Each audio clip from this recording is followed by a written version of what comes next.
Like, share और subscribe करना ना भूलें।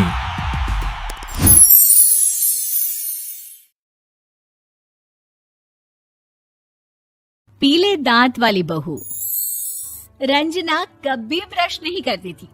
उसे कितनी बार उसके माँ बाप ने डांटा, लेकिन उसका कोई असर उस पर होता ही नहीं था, जिस कारण से उसके दांत पीले पीले हो जाते हैं।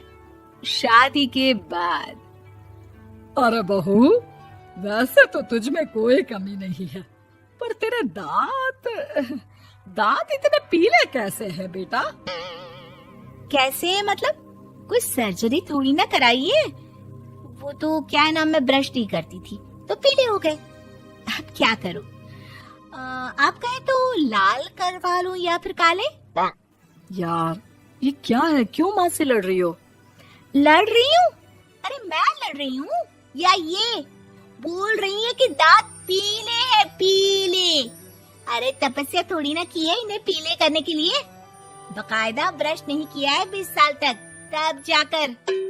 छी, कैसी बात कर रही हो? ये उस वक्त तो पीले नहीं थे जब हम लोग तुम्हें देखने आए थे। अरे तब साफ करवा लिया होगा डेंटिस्ट के पास जाकर। अब देखो कैसे पीले पीले लग रहे हैं। रंजना सास की तरफ गुस्से से देखती है। फिर शुरू हो गई पीले पीले पीले। अरे पीले तो तब भी थे जब मेरे हाथ का रसगुल्ला उड़ा उड़ा कर खा रही थी और बोल रही थी, लड़की नहीं गुणों का खजाना दे रहे भाई साहब आप। खैर, अब वो लोग करते भी तो क्या करते, पीले दांत वाली बहू पल्ले पड़ी थी तो झेलना तो था ही। एक दिन कीर्तन में रंजना गाना गा रही थी। अरे कमला बहन, माँ का द्वार है, यहाँ तो सब शुद्ध होकर आते हैं, फिर अपनी बहू को ब्रश भी नहीं करवाती तुम। दूर से पीले पीले दांत भक्ति में बाधा उत्पन्न कर रहे हैं। अरे कोई 2 साल की बच्ची थोड़ी ना लेकर आई हूँ मैं बहू बनाकर। अच्छी खासी लड़की है, अरे कैसे करवाऊं ब्रश? ये तो उसे खुद करना चाहिए ना। अब माँ बाप तो इसके जैसे तैसे निपटा दिए, ये नहीं सोचा कि सास कैसे संभालेगी। सास बहू को लेकर घर आ जाती है, लेकिन सोच लेती है कि अब इसे लेकर कहीं नहीं जाएगी। अगले रोज बहू कहती है, अरे क्या हो गया, मंदिर नहीं जाना क्या? कीर्तन का वक्त हो रहा है। मेरी मधुर वाणी से कान्हा जी जागते हैं और सोते हैं। आप तो जानती है ना उनकी भक्ति में कितना मन लगता है मेरा। वो क्या है ना, तबीयत ठीक नहीं लग रही है मेरी, आराम करूंगी मैं। तबीयत ठीक नहीं लग रही? अभी तो मिथुन के गाने पर नाच रही थी आप, और अब बोल रही है कि तबीयत ठीक नहीं लग रही। अरे भक्ति में मन लगा लो सासू माँ, ऊपर जाना है, क्या मुंह दिखाओगी आप? हाँ? सास को बहू की बात पर गुस्सा आ जाता है। मैं क्या मुंह दिखाऊंगी, इसकी चिंता तो ना कर, समझी? अपने मुंह की चिंता कर, जो ये पीले पीले दांत लेकर हर जगह पहुंच जाती है। पता है लोग कितना मजाक बनाते हैं। ना जी ना, मैं नहीं जाना कहीं तेरे साथ।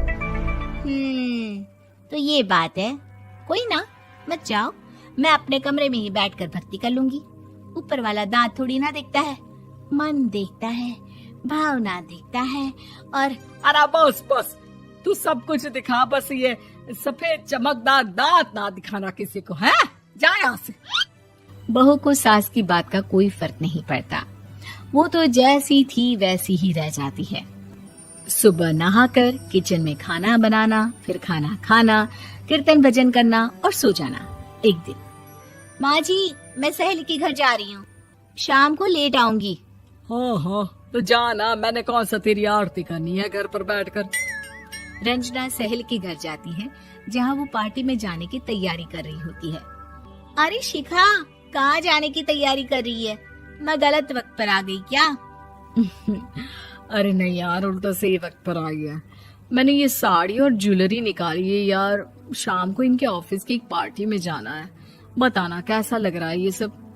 नहीं यार, इस ड्रेस के साथ तो वो वाली ज्वेलरी अच्छी लगेगी। हाँ हाँ सही बोल रही है, मैंने ध्यान ही नहीं दिया। वैसे तो हमेशा से मस्त फैशन सेंस रखती है। तो बड़ा जाती होगी ना पति के साथ पार्टी में। रंजना कुछ नहीं बोलती, बस सोचती है कि यार काश ये बात सही हो जाती। पर मैं क्यों नहीं जाती पार्टी में? क्या इन लोगों की कोई पार्टी होती नहीं होगी? रंजना घर आती है और रात में पति से सवाल करती है, एक बात बताइए, आप मुझे किसी पार्टी में क्यों नहीं ले जाते?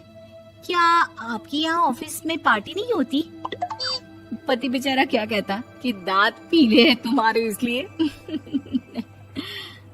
अरे कोई पार्टी होती नहीं हम लोगों के ऑफिस में, तो कहाँ से लेकर जाऊं? और मार्केट, मॉल, कहीं वीकेंड घूमना, कहीं तो। अरे यार, सारे हफ्ते में एक छुट्टी मिलती है, तो सोचता हूँ कि आराम ही कर लूं। क्यों? रंजना मन मार के रह जाती है। पहले कभी सास के साथ मंदिर जाया करती थी, लेकिन वो भी सास ने ले जाना बंद कर दिया। घर बैठी बैठी रंजना बोर हो जाती है। तभी उसे आइडिया आता है और वो मायके जाने का सोचती है। सासू माँ, 2 दिनों के लिए मम्मी के घर जा रही हूँ। अच्छा ठीक है, आराम से जा। और हाँ, माँ से कुछ अच्छी आदत सीख कर आना कि कैसे शरीर के हर भाग की तरह दांतों की सफाई भी जरूरी होती है, समझी? शुरू हो गई ना आप? वो लोग आपकी तरह नहीं है कि छोटी छोटी बात का बतंगड़ बना दे। उन लोगों के लिए मैं मायने रखती हूँ, ना कि मेरे पीले पीले दांत। रंजना माँ को बिना बताए उन लोगों को सरप्राइज देती है, लेकिन जैसे ही वो दरवाजे पर पहुंचती है, अंदर देखती है कि घर वाले कहीं जा रहे होते हैं। अब माँ, काश रंजना दीदी के दांतों वाली प्रॉब्लम नहीं होती, तो वो भी हम लोगों के साथ चलती ना बुआ जी की बेटी की शादी में। हाँ बेटा, लेकिन अब उसे कौन समझाए कि उसको उसके पीले दांत नहीं दिखते, लेकिन उसके आसपास के लोगों को कितना एम्बैरेसिंग फील कराते हैं।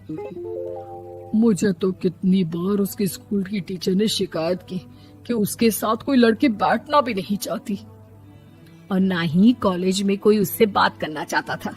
लेकिन पता नहीं क्यों उसे ये बात समझ में ही नहीं आती। कोई कमी नहीं है उस लड़की में, बस यही कि दांत पीले हैं। वो तो भला हो जीजा जी और उनकी माँ का, जो दीदी को जैसी है वैसे ही रखा हुआ है। रंजना को अपने घर वालों की बात सुनकर बहुत दुख होता है। वो सोचती है कि वो क्या करे, लेकिन फिर वो सीधा डेंटिस्ट के पास जाती है, अपने दांत चमकाती है और कसम खाती है कि वो रोज ब्रश करेगी। अरे क्या हो गया? तुम तो 2 दिनों के लिए गई थी ना? पर कोई ना, अच्छा है, चलो आ गई तो। रंजना सास के सामने आकर खड़ी हो जाती है और पूरी स्माइल करती है, उसके चमकदार दांतों को दिखाती हुई। हैं? चले मंदिर। माँ, मुझे माफ कर दीजिए, मैंने आप लोगों को बहुत एम्बैरेसिंग फील करवाया। मैं आज से रोज ब्रश करूंगी।